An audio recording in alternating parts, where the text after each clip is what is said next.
आप सभी का स्वागत है विजय एस्ट्रोलॉजी में। आज का हमारा टॉपिक है वैदिक ज्योतिष में तलाक, डिवोर्स इन वैदिक एस्ट्रोलॉजी। आगे बढ़ने से पहले आप सभी से अनुरोध है कि आप प्लीज चैनल को सब्सक्राइब कर लीजिए ताकि आगे की वीडियोस का लिंक आपको मिलते रहे और आप इस एस्ट्रोलॉजी के क्षेत्र में अच्छा ज्ञान पा सकें। धन्यवाद। ये हमारे समक्ष एक कुंडली है। ठीक है जी, आप देख रहे हैं। तो कुंडली में जब भी हम डिवोर्स की चर्चा करते हैं तो उसके लिए सबसे पहले तो हम सातवां घर देखते हैं। सातवां घर क्योंकि मैरिज का है और पार्टनरशिप्स का है। ठीक है जी, अगर सातवां घर पीड़ित होगा, ठीक है जी, इसमें पाप ग्रह होंगे, इसमें पाप ग्रहों की दृष्टि होगी। ठीक है जी, या इसका स्वामी नीच का होगा, या स्वामी 6 8 12 में जाएगा तो वो समस्याएं पैदा करेगा विवाह के लिए। ठीक है जी, और आगे अगर ज्यादा समस्याएं हैं, एक से ज्यादा समस्याएं हैं, तो वो डिवोर्स का कारण भी बन सकती हैं। इसीलिए जब भी हम विवाह करते हैं तो वैदिक एस्ट्रोलॉजी में कुंडली मिलान किया जाता है। तो कुंडली मिलान बहुत जरूरी है। अगर एक की कुंडली खराब है तो हम दूसरे की कुंडली ऐसे मैच करते हैं कि उसमें दोनों कुंडलियां मिलके जो भी एक की कमियां हैं वो दूसरे की खूबियां हो, और दूसरे की कमियां पहले में खूबियां हो, ताकि वो एक अच्छा संयोग बने। तो दोनों मिलके एक अच्छी जिंदगी जी पाए और एक अच्छा वैवाहिक जीवन, एक अच्छी पार्टनरशिप निभा पाए। तो विवाह भी एक पार्टनरशिप ही होता है। ठीक है जी। तो हम देखते हैं कि कौन कौन से योग हैं जो डिवोर्स का कारण बनते हैं। पहले तो जो पहली शादी है उसको जो खत्म करने वाले ग्रह हैं वो क्रूर ग्रह माने जाते हैं, पाप ग्रह होते हैं। इनमें सूर्य आ जाते हैं, मंगल आ जाते हैं, शनि और राहु केतु। ये 5 ग्रह, इनको क्रूर ग्रह की संज्ञा मिली है क्योंकि ये अपना जो फल देते हैं वो पूरी क्रूरता के साथ देते हैं। अगर ये पीड़ित हो गए तो ये डिवोर्स कराने में सक्षम है। ठीक है जी। और फिर हम देखते हैं कि द्विस्वाव राशियां, जैसे राशियां 3 तरह की होती हैं। ठीक है जी, आपने मेरी अगर पहले की वीडियोस देखी हो तो उनमें हमने बताया था कि राशियां कितने प्रकार की होती हैं। राशियां होती हैं चर, स्थिर और द्विस्वाव। इनको याद करने का बहुत अच्छा मेथड दिया गया है, हमने वहां पे देखा है। जैसे हम यहाँ पे स्टार्ट करते हैं तो इजी रहेगा। 1 नंबर राशि चर, 2 नंबर राशि स्थिर, 3 नंबर राशि द्विस्वार, फिर चर 4 नंबर राशि, 5 नंबर स्थिर और 6 नंबर द्विस्वार। फिर अगेन से 7 नंबर राशि चर, 8 नंबर स्थिर और 9 नंबर द्विस्वार, और 10 नंबर चर, 11 नंबर स्थिर और 12 नंबर द्विस्वार। आपने देखा होगा कि 3 6 9 12 ये चारों राशियां द्विस्वभाव है। जब ये राशियां भी डबल मैरिज के लिए, ड्यूल मैरिज के लिए जिम्मेदार बनती है, तो पहली शादी को तुड़वाने में ये भी एक थोड़ा जिम्मेदारी निभाती है। ठीक है जी।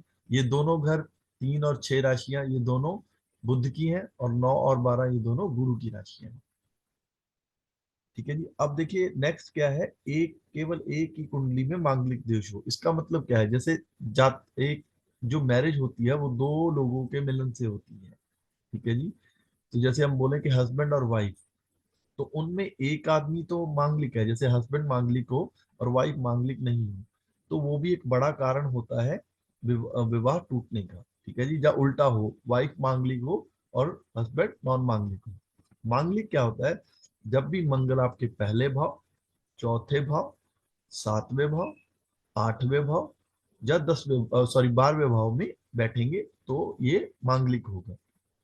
यहाँ पे आप देख रहे हैं कि जातक की कुंडली में पहले भाव जो कि लगन है, लगन भी बोलते हैं पहले भाव को, तो लगन में ही मंगल बैठे हैं तो ये जातक मांगलिक है। ठीक है जी। तो ऐसे हम मांगलिक देखते हैं। जब भी मंगल ये वी में बैठेंगे, ये वी देख रहे हैं आप, तो इन भाव में बैठेंगे तो आप मांगलिक हो जाएंगे। अब हम आते हैं 7वें भाव में पाप ग्रह हो या 7वें भाव में अशुभ ग्रहों की दृष्टि हो। अब देखिए, हमने पहले देखा अशुभ ग्रह क्या है, जो हमने सूर्य, मंगल, शनि, राहु, केतु, ये 5 ग्रह अशुभ ग्रह हैं। अब 7वें घर में जा तो हो अशुभ ग्रह, इस कुंडली में आप देख रहे हैं 7वें घर में सूर्य बैठे हैं तो शुभ ग्रह आ गए। और फिर 7वें घर पे अशुभ ग्रहों की दृष्टि हो, तो इस 7वें घर पे आप दृष्टि देख रहे हैं, मंगल की दृष्टि भी है। ठीक है जी। मंगल की 7वीं दृष्टि, मंगल के पास दृष्टियां होती हैं 4 4 7 और 8। ठीक है जी। आप देखें 1 2 3 4 यहाँ पे भी देखेंगे, 5 6 7 यहाँ पे भी देखेंगे, और 8 यहाँ पे भी मंगल देखेंगे। तो मंगल ने भी यहाँ पे दृष्टि डाली तो वो भी अशुभ ग्रह है। तो ये भी एक कारण, दोनों कारण हो गए। देखिए, एक तो ग्रह में पाप ग्रह बैठ गए और पाप ग्रह की दृष्टि भी आ गई, तो ये डबल संयोग बन गया इस कंडीशन में। यदि सप्तमेश नीच का हो या पीड़ित हो या वक्री हो, यह भी खराब विवाह का संकेत देता है।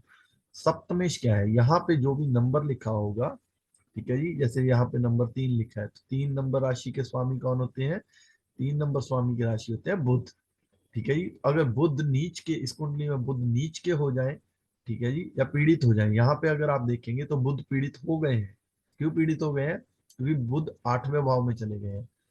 अगर कोई भी स्वामी, किसी अच्छे भाव का स्वामी 6, 8 और 12 भाव में जाता है तो वो पीड़ित माना जाता है।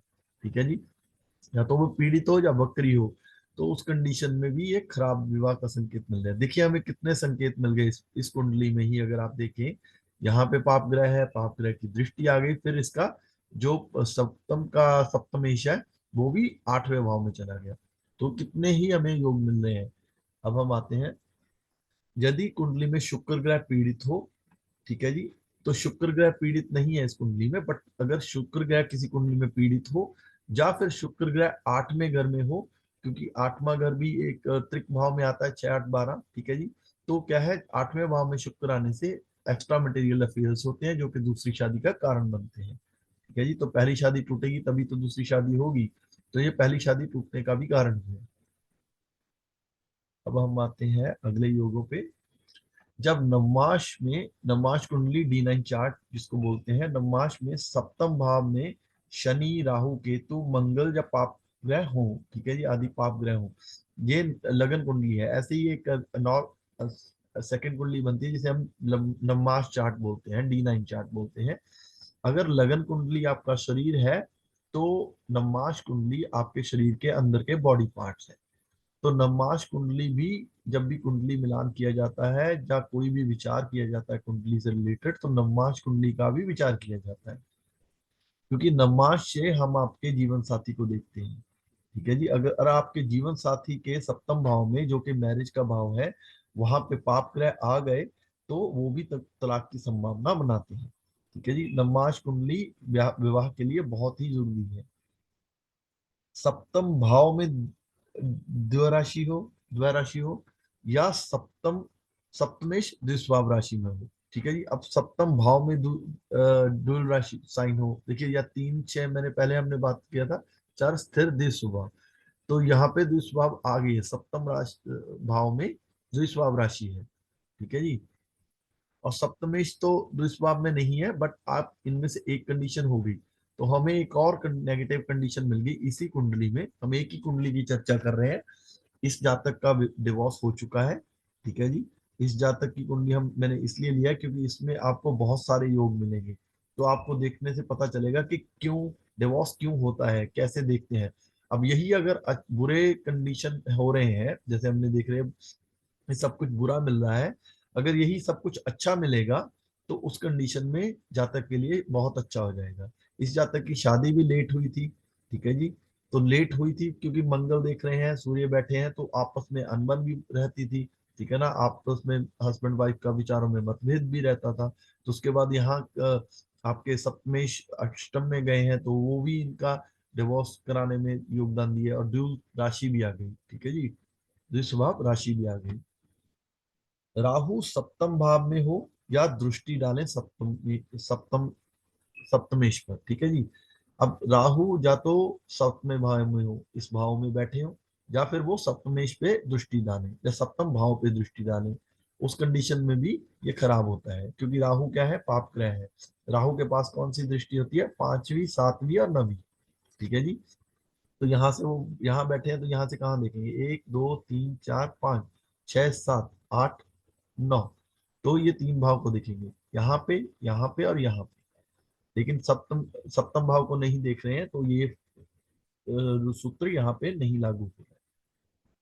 लड़की की कुंडली में पहले और 7वें भाव में या 5वें और 11वें भाव में शनि मंगल एक दूसरे पे दृष्टि डालें, तो भी वैवाहिक जीवन में समस्याएं आती हैं। अब देखिए, या तो यहाँ पे शनि हो जाए, यहाँ पे मंगल हो जाए, यहाँ पे मंगल यहाँ पे हो जाए, यहाँ पे शनि हो जाए, यही कंडीशन हो जाए 5वें और 11वें भाव में। 5वां भाव कौन सा है? पहला भाव हमेशा यही रहेगा। यहाँ से काउंट कीजिए, 1 2 3 4 5, ये 5वां भाव है। उसके बाद 6 7 8 9 10 11वां, ये 11वां भाव है। अगर यहाँ पे शनि मंगल एक दूसरे के आमने सामने हो जाए 180 डिग्री, क्योंकि यहाँ की दृष्टि यहाँ जाएगी और यहाँ की दृष्टि यहाँ जाएगी, तो भी आपके वैवाहिक जीवन में समस्याएं पैदा होंगी, आपका डिवोर्स हो सकता है। ठीक है जी। अब शनि मंगल दोनों मिलके सप्तम में या अष्टम भाव पे दृष्टि डालें। देखिए, मंगल की दृष्टि तो आ रही है, अभी शनि की चेक करिए। शनि के पास कौन सी दृष्टि है? 3 7 और 10। 3 में 1 2 3, इस भाव को देखेंगे। 4 5 6 7, इस भाव को देखेंगे। 8 9 10, इस भाव को देखेंगे। तो मंगल की दृष्टि तो आ रही है, बट शनि की नहीं आ रही, तो मंगल की दृष्टि भी इनफ है एक डिवोर्स कराने के लिए 7वें भाव में। ठीक है जी। तो अब हम आते हैं अगले योगों पे। जब भी आपका सप्तमेश दुख स्थान पे जाएगा, त्रिक भाव में जाएगा, ये हमने पहले भी बात की है कि 6 8 12 कुंडली में बुरे स्थान माने जाते हैं। कोई भी किसी भी अच्छे भाव का स्वामी अगर यहाँ आता है तो वो पीड़ित माना जाता है। 6 8 और 12, ठीक है जी। क्योंकि 6 क्या दर्शाता है? 6 आपका दर्शाता है रोग ऋण शत्रु। 8 भाव आपका दर्शाता है आपकी एज, मृत्यु, डेथ का भाव है। और 12वां भाव आपका क्या है? खर्चे का, व्यय का खर्च, ठीक है जी, हॉस्पिटलाइजेशन का, ठीक है जी, और आपके बेडरूम का। तो आपके ये भी ये तीनों भाव अच्छे नहीं है। अगर आपका सप्तमेश, जैसे इसी कुंडली में देखिए, 3 नंबर राशि, उसका स्वामी बुध, बुध गया अष्टम भाव में, तो वो पीड़ित हो गया, तो ये अच्छा नहीं है, तो इसने विवाह का नुकसान कराया, डिवोर्स कराया। 7वें भाव का स्वामी 6ठे भाव में बैठता है और शनि उस पर दृष्टि डाले। शनि क्या है? शनि एक न्यायकारक ग्रह है, ठीक है जी, पहली बात तो। और शनि सबसे स्लो चलने वाला प्लेनेट है, ठीक है जी। सबसे स्लो शनि ही चलता है। 30 साल में वो एक पूरा चक्र राशियों का काटते हैं, ठीक है जी। 2.5 साल एक राशि में रहते हैं। अब देखिए, इसको ध्यान से समझेंगे हम। 7वें भाव का स्वामी 6ठे भाव में बैठे, मतलब ये 7वें भाव का स्वामी अगर बुध यहाँ पे आ जाता, बुध यहाँ पे बैठते, ठीक है जी, और शनि की इस पे दृष्टि आ जाती। शनि अभी यहाँ बैठे, शनि की दृष्टि इस भाव पे है। अगर आप देखें, 1 2 3 4 5 6 7, शनि की 7वीं दृष्टि इस भाव पे है, लेकिन बुध यहाँ पे नहीं है। बट हम समझने के लिए सोचें कि बुध यहाँ पे है, तो आपका एक कोर्ट केस होगा, उसके बाद आपका तलाक होगा, बट वो कोर्ट केस बहुत ही लंबा चलेगा, क्योंकि शनि क्या है? स्लो मूविंग प्लेनेट है, तो वो एक बहुत लंबा कोर्ट केस देंगे, उसके बाद आपका डिवोर्स होगा, जिसमें आपको बहुत सारी मानसिक परेशानी झेलनी पड़ सकती है। अब नेक्स्ट सूत्र पे जाएंगे हम। 8वां घर 7वें घर के लिए मारक होता है, ठीक है जी। कभी भी आप देखेंगे तो 8वां घर इसके लिए, क्योंकि यहाँ पे कुंडली का दूसरा भाव मारक होता है, तो हमारी ये कुंडली है, उसमें दूसरा और 7वां भाव मारक माने जाते हैं। तो यहाँ पहले भाव से दूसरा मारक हो गया, तो 7वें भाव से दूसरा कौन सा हुआ? 8वां भाव, तो ये मारक माना जाएगा। तो मारक, ये मारक का घर है। अति अगर खष्टेश और अष्टमेश 7वें भाव में हो, तो यह विवाहित सुख के लिए बुरा योग है। अगर 6ठे भाव का स्वामी और 8वें भाव का स्वामी दोनों मिल के 7वें भाव में आ जाए, तो ये एक बहुत बुरा योग है, इससे भी डिवोर्स हो जाते हैं। ठीक है जी, ये विवाह के लिए आपके अच्छा नहीं है, आपके विवाह में प्रॉब्लम आएंगी। अब एक बहुत ही लास्ट सूत्र है, बट बहुत ही अच्छा सूत्र है। नमाज चार्ट का चौथा घर पाप ग्रहों से पीड़ित हो। अब देखिए, आपने मान लीजिए लगन चार्ट देख लिया, आपको प्रॉब्लम दिखी, तो फिर हम जाएंगे इसके नमाज चार्ट पे।